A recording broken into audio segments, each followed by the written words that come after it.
Ing inin ni. Mata na pud magbuntag sa'yo. Barago. Half hour lang ang pagitan gikan sa pamahaw, paniudto, tapos panihapon tulog, mata, hukad pagkagkanon, humaniin ni makaon, pag humaniin ni kaon, mara po daily routine. Paspas kayong panahon, ing-inin ni, that is why, kulbaan na taan ni kabasig, pagkaugma di na takamata. Ing-inin ni, napagin mi sabaw. Ngaon may nga sabaw. Sa buwan na lang namo itong among nadakpan nga halo dito sa ilawom sa kuan. Ing-inin ni, gulay yung pinakain namin ngayon. Baliktad din na ni namin ang kuan, ang pamahaw namin ngayon, sinabaw. Ing-inin ni, really devastating. Marami talaga ang mga nagbago sa new normal ngayon. No, mabaliktad na talaga ang dagan ng kalibutan. Kasi iba na talaga. Oh, tignan mo yun sila, oh. Saan naman yung likod ni mama? Mura na straight na makiglaw. Mura na magbani saging.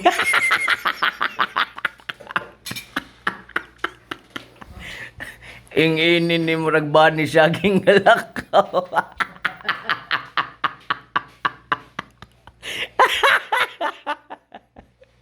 Ing-inin ni kadugayan na to di pundo sa home quarantine. Mura na bungalawas og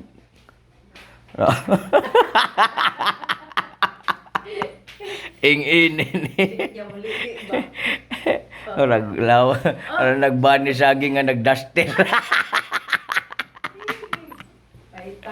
Ing-inin ni tawagan na sila rin na mga unatan ninyo. Og ako na tong gipukaw si Maria P. Atong isa sa likod na atong gibangas ng dako. Nagshort og ito. Ing mga on na may nganhe.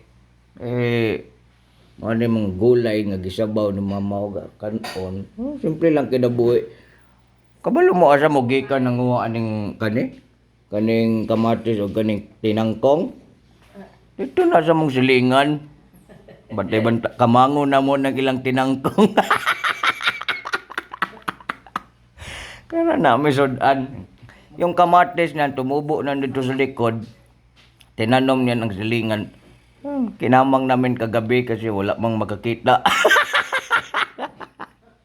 Ing-inin ni. Diskarte lang yan kung gusto mo pang mabuhay. Hindi puro reklamo. Kumamang ka din. Napakasarap nito. Kamang-kamang. Kamangon ni mong tinangkong. Kamangin mo yung mga tinangkong ng silingan mo. Katkatin mo yung mga kamunggay. Para may bubutang ka dyan sa butanganan mo. May sudan kapag ugma. Yung isda. Yan. Yung isda na yan, 1 week na yan. Mulang balik-balik ko, nag-init. Laylay, ininton lang. Sabaw lang may among suyopon. Ugma mo na pong initon yung, iinitin namin yung isda. Bukas naman, sa buwan na naman namin. Hanggang sa luspad na kayong isda.